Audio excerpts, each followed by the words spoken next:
السلام عليكم ورحمة الله وبركاته. الحمد لله رب العالمين والصلاة والسلام على أشرف المرسلين وعلى آله وأصحابه وأزواجه وذرياته وأهل بيته أجمعين. சங்கைக்கும் மதிப்பிற்கும் உரிய பெரியோர்கள சகோதரர்கள, எல்லாம் அல்லாஹ் ஜல்ல ஜலாலுஹு நாம் செய்யக்கூடிய எல்லா நற்காரியங்களையும் முகஸ்துதியின்றி இஹ்லாஸான முறையில் இறைவனுக்காக மட்டுமே செய்யப்பட்ட நல்வணக்கங்களில் நம் வணக்கங்களை அல்லாஹ் அங்கீகரித்துக் கொள்வானாக.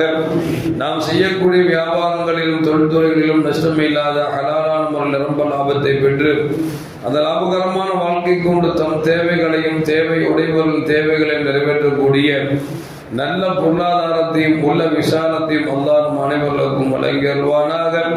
கஞ்சத்தனம் என்கிற தீய பண்பை விட்டு அல்லாஹ் நம்மை பாதுகாத்துக் கொள்வானாக. நம்மை உலகத்தில் வாழ வைக்கும் காலம் எல்லாம் நோயினுடைய இன்றுள்ள ஆரோக்கியத்தோடு அல்லாஹ் நம்மை வாழ செய்வானாக. அந்த ஆரோக்கியமான வாழ்க்கையை கொண்டு அல்லாஹ் ரசூலை நெருங்கக்கூடிய அனைத்து நல்லவர்களையும் புரியக்கூடிய நல்ல முத்தகின்களின் கூட்டத்தில் அல்லாஹ் நம்மை ஆக்கி அருள்வானாக. திடீர் மரணங்களை விட்டும் தீய மரணங்களை விட்டும் நம்மையும் நம் குடும்பத்தையும் நம் சமூகத்தையும் அல்லாஹ் முழுமையான முறையில் பாதுகாத்துக் கொள்வானாக. மருத்துவமனையின் செலவினங்களை விட்டும் வேதனைகளை விட்டும் அல்லாஹ் நம்மை காத்தருவானாக.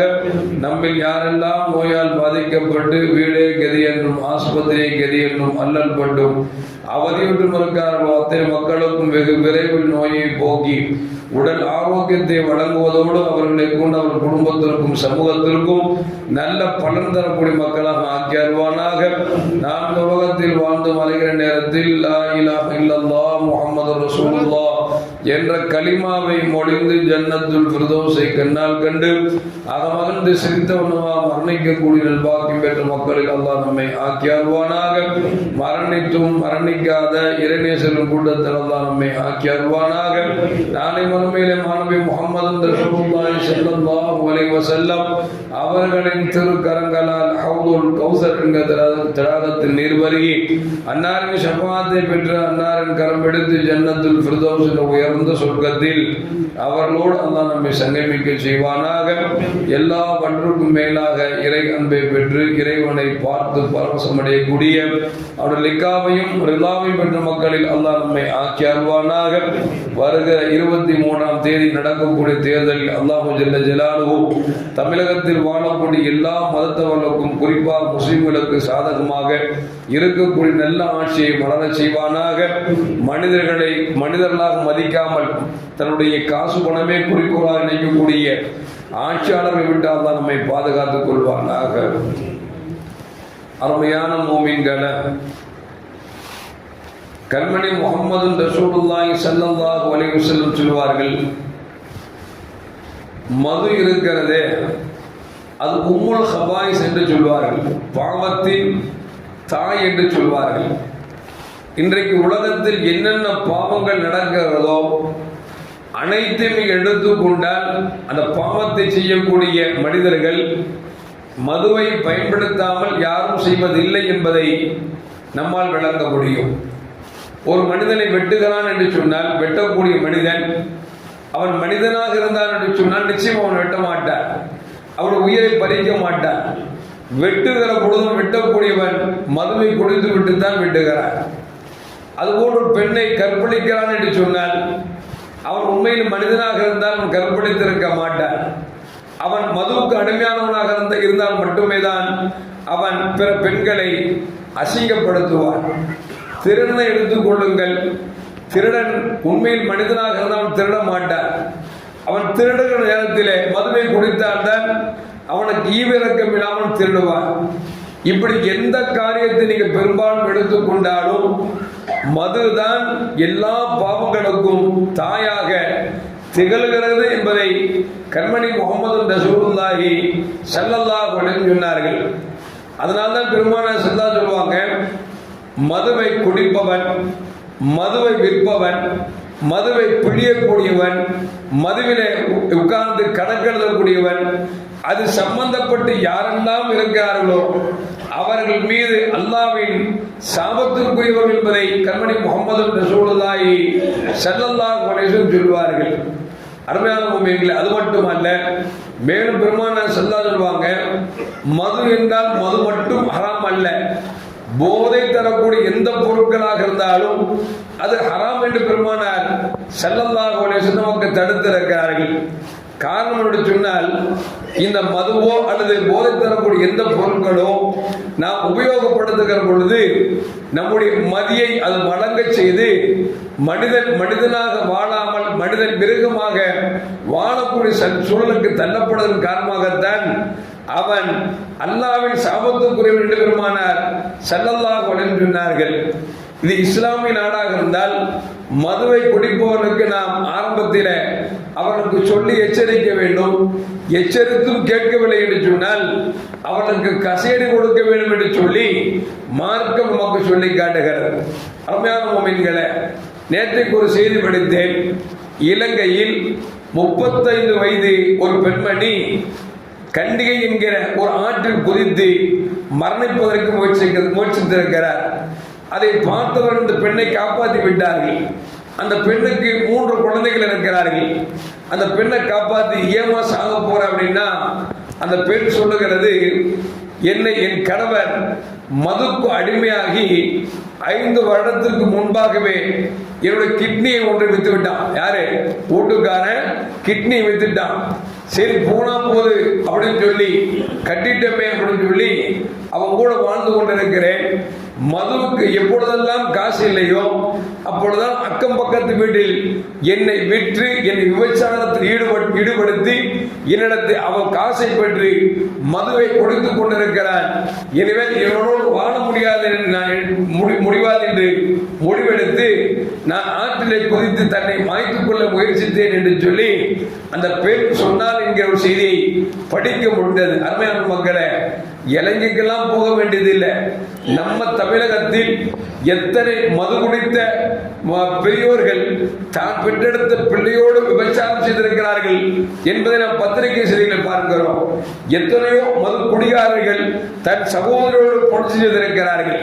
இப்படி பார்க்கிற பொழுது மது எல்லாவற்றிற்கும் எல்லா பாவத்திற்கும் அது பாவத்தின் தாயாக அது திகழ்கிறது என்பதால் தான் நபிகள் நாயகம் ஸல்லல்லாஹு அலைஹி வஸல்லம் மதுவை குடிக்காதீர்கள் என்று சொன்னார்கள்.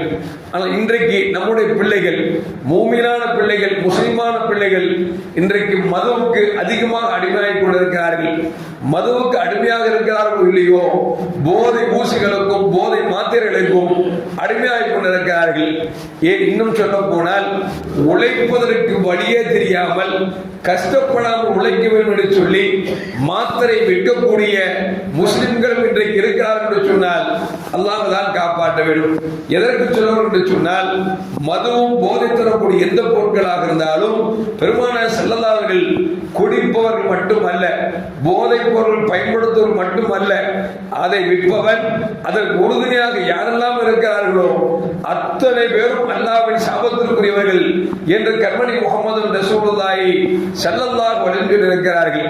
இன்றைக்கு ஒண்ணும் இல்லை, எங்கேயாவது மக்கள் நடமாட்டம் இல்லாத இடத்துல ஒரு பெரும் கூட்டம் நிற்குது அப்படின்னா நாம விளங்கிக்கணும், சாராய கடை இருக்குது அப்படின்னு விளங்கிக்கணும். ஏன்னா சாதாரண எந்த வியாபாரத்தை எடுத்தாலும் மக்கள் நடமாட்டம் உள்ள இடங்களில் வைத்தால்தான் வியாபாரம் அதிகமாக கிடைக்கும். ஆனால் இந்த ஒரு பொருள் மட்டும்தான் எந்த சந்தில் வைத்தாலும் எந்த பொந்தில் வைத்தாலும் மக்கள் குடிப்பதற்கென்று ஒரு கூட்டம் கொடுக்கிறது என்று சொன்னால் அல்லாஹ் காப்பாற்ற வேண்டும்.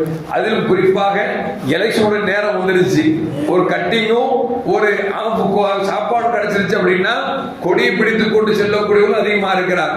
அதுல 23 எலெக்ஷன்ல பாத்தீங்கன்னா பெரும்பாலும் ரவுடிகள் நினைச்சுவாங்க அப்படின்னா மதுவை குடிச்சிட்டு எப்படா சண்டை வரும், எப்படா இருப்போம், வெட்டுவோம், குத்துவோம் இருப்பாங்க. அதனால முடிந்த வரைக்கும் 23ஆம் தேதி மூமினான பெருமக்கள் தாங்கள் காலையிலே எழுந்து தங்கள் வாக்குகளை மார்க்கம் சொன்ன பிரகாரம் சொன்ன 2 பேருக்கு தான் போட்டின்னு சொன்னோம். இஸ்லாமியர்களுக்கும் பொதுமக்களுக்கும் பிரச்சனை இல்லாத நல்ல ஆட்சியாளர் தேர்ந்தெடுக்க வேண்டும். அந்த நேரத்தில் நீங்கள் பாதுகாத்துக் கொள்ள வேண்டுமாய் அன்போடு கேட்டுக்கொள்கிறோம். அது மட்டுமல்ல, அருமையான மக்களே, நம் குழந்தைகள் மிட்டாய் சாப்பிடுகிறான் என்று சொன்னால் கடையில் வாங்குற மிட்டாய் எந்த பிரச்சனை இல்லை. ஏதாவது டப்பால வச்சு மிட்டாய் சாப்பிட்றான்னு வச்சுங்களேன், அது என்ன மிட்டாய் பார்க்கணும். ஏன்னா இன்னைக்கு மாத்திரைகள் மிட்டாய்கள் வடிவத்தில் வந்து விட்டது. அவன் பையன் என்ன சாப்பிட்ற, நான் மிட்டாய் சாப்பிட்றாங்க, எதுக்கட அடிக்கடி சாப்பிட்றேன், வாய் நாத்தத்துக்கு அப்படிங்கிறான். அந்த வாய் நாத்தத்துக்கான்னு பார்த்தா அதில் போதை கலந்திருக்கக்கூடிய மிட்டாய்களை அதிகமாக பயன்படுத்துவதாக நமக்கு தகவல் கிடைத்துக் கொண்டிருக்கிறது. இந்த இப்படிப்பட்ட கீழ்த்தரமான கலாச்சாரத்திற்கு யார் காரணம் என்று சொன்னால், குறிப்பாக சொல்ல போனால் காவல்துறையே காரணம் என்பதில் எந்த மாற்று கருத்தும் அல்ல. ஏனென்று சொன்னால் காவல்துறை நினைத்தார் என்று சொன்னால் அந்த தவறுகள் செய்பவர்களை தண்டித்தோம் என்று சொன்னால் அந்த தவறுகள் நடக்காமல் இருக்கும். எந்த அளவுக்கு அப்படின்னா, ஒரு காவல் அதிகாரி வேகமா ஓடி வருவார், ஒரு சின்ன பையன் வேகமா ஓடுவான், துரத்துவார், அவனை பிடிக்க முடியாம ஏங்கி போயிடுவார்.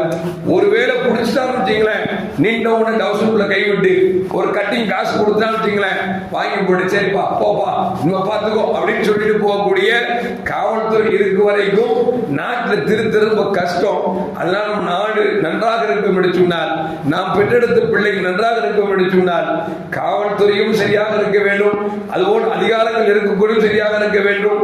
இதைவிட குறிப்பாக சொல்ல போனால் குழந்தைகளை பெற்றெடுத்த பெற்றோர்கள் இதன் கண்ணும் கருத்துமாக இருக்க வேண்டும். ஏனென்று சொன்னால் நாளை மறுமையில் அல்லாஹ்விடத்தில் பதில் சொல்ல வேண்டும்.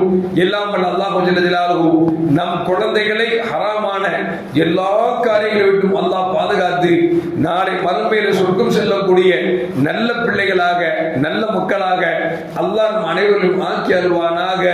அஸ்ஸலாமு அலைக்கும் வரஹ்மத்துல்லாஹி வபரகாத்துஹு.